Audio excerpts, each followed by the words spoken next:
welcome to Launch Week 13. Thank you. Glad to be here.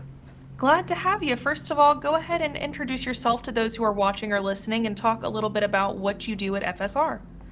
Well, I am the Director of Global Sales. So I run worldwide sales for FSR. We're been in business officially 45 years as of April 1st. Awesome. We sell around the world in 87 countries worldwide, and we're all about infrastructure. Floor boxes, wall boxes, table boxes, ceiling boxes, anywhere the room and AV equipment connect. Amazing. So, we know that meeting room technology has advanced pretty quickly, especially as of recently. Where are you seeing spaces still fail at the point of use, and where are you seeing things break down the most often?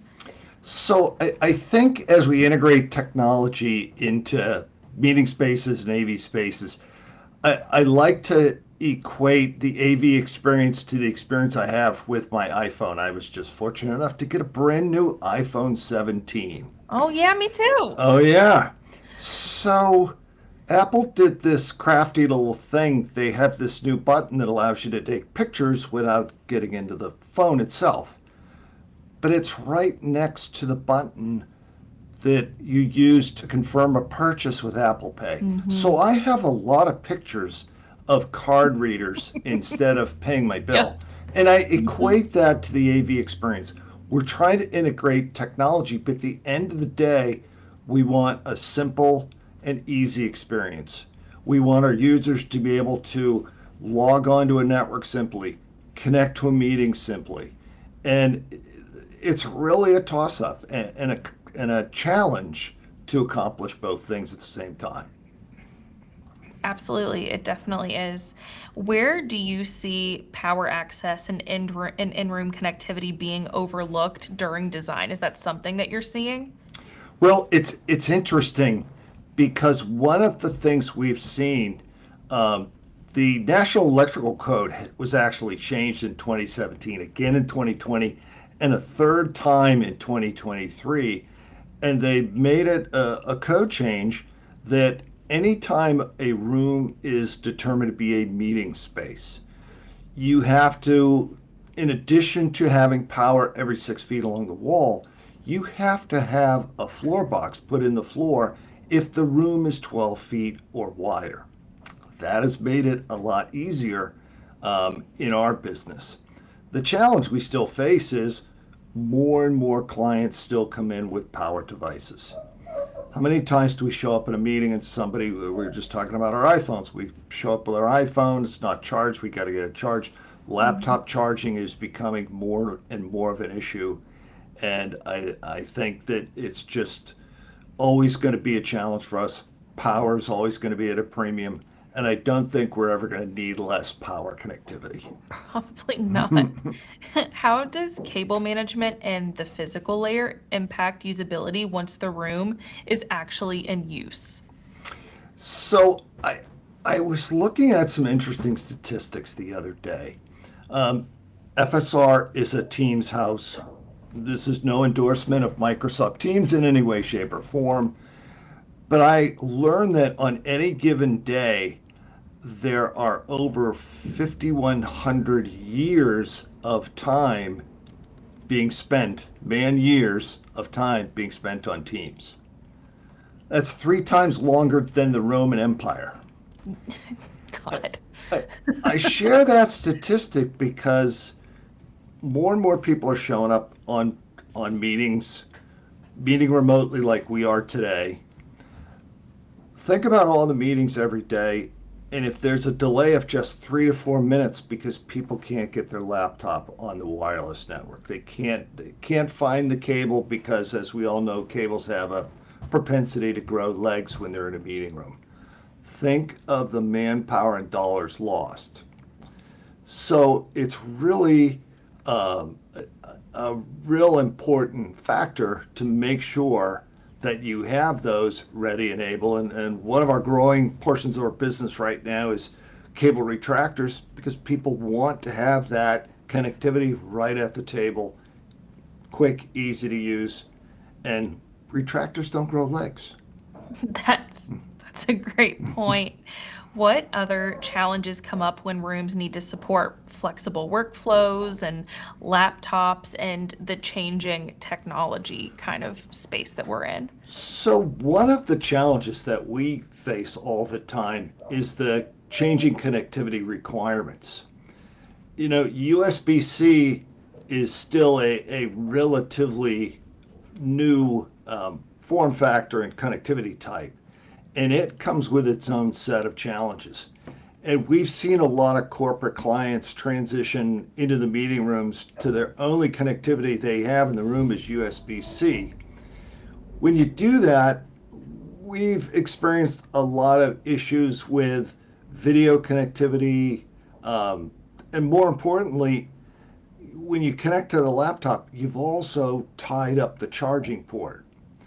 So one of the important considerations with these new types of connectivity is to make sure that charging is really considered. And how am I going to charge? Do I have to have a hub? Am I using a USB-C injector? How are we getting power back into the signal chain to power our device? What are some common design decisions that seem small but seem to create a lot of issues later on? Well, I have a customer that I work with frequently, and every single install that he does, he puts a 2-inch massive piece of conduit down through the wall behind a display and into either a wall box or a floor box. The planning on the front side of the meeting room is really critical to the future. To tear up walls, to tear up floors gets very, very expensive. And he puts that 2-inch conduit because he's not sure what the future is going to bring. He wants to be able to run whatever cabling he needs in the future without tearing up his room.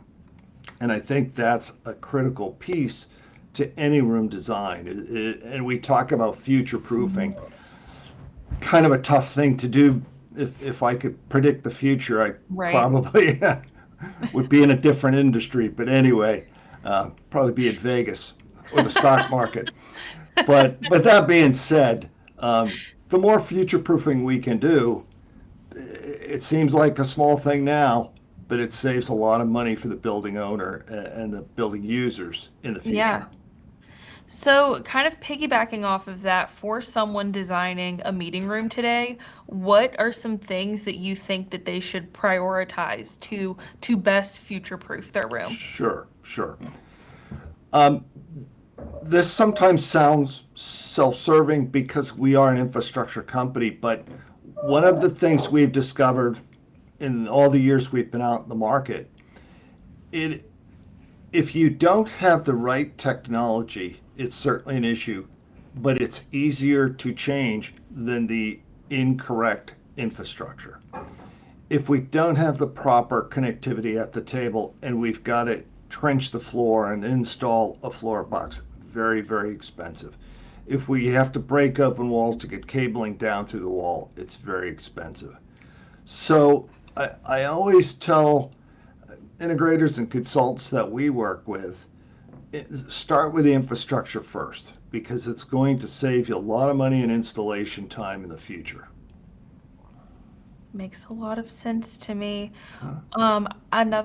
A couple other things that I want to hit on before I let you go Sure. are what are some telltale signs to you that a room's physical layer was not designed correctly? Oh, I think the first thing is frustrated users sitting around the table. I think, that's self-explanatory. I think the challenge that we have there is, again, the user's satisfaction and the cost of operating the room is really affected. And I think that's where we see that most often. That's completely fair. Are there any challenges that come up in particular when retrofitting older meeting rooms? Oh, absolutely. One of the things we see all the time is the inability to penetrate the floor. And frequently that's the best way to get cabling from one point to the other. But we have a whole line of floor raceway that we provide to integrators that helps you with that. That's one of the biggest challenges we see, especially with old retrofits, is the flooring and how do we get a signal across it. And since this kind of touches different teams, right? This is kind of like AV, IT, facilities, and furniture. Who should own these decisions? Well, I think that's a very complicated question. Yes. But I think, one of the beauties of our industry is, and I always say that the secret sauce of the magic to the AV industry is we're the integrator. We're pulling those different pieces together. And I think the integrator stands in the best position to act as a consultant, to act as a guide to the building owner or the project manager, to answer these questions and address these issues. Perfect. I know we've got a couple more minutes here, so I wanted to give you the opportunity to kind of plug FSR a little bit and talk about how you guys can help with any of Sure. the issues that you and I talked about. Sure. As I mentioned before, our specialty is anywhere AV power and data come into the room. So floor boxes, wall boxes, table boxes, ceiling boxes. We also do floor raceway. We also do some AOC cabling. But our real position is anywhere the AV system meets the room. We want to be a guide and helpful to our customers. So if you need to get a hold of me or anyone at FSR, feel free to hit our website at fsrinc.com. My email, I'm going to put it out there. It's a little dangerous, but go ahead, Chaz, CHAZ at fsrinc.com. Reach out to me, and I'll be happy to communicate with anybody and discuss these challenges and work with you to come up with a great solution. Awesome. Chaz, thank you so much for being part of Launch Week 13. It's been a pleasure talking to you. Thank you for having me, and good luck to everybody on the call. Thank you.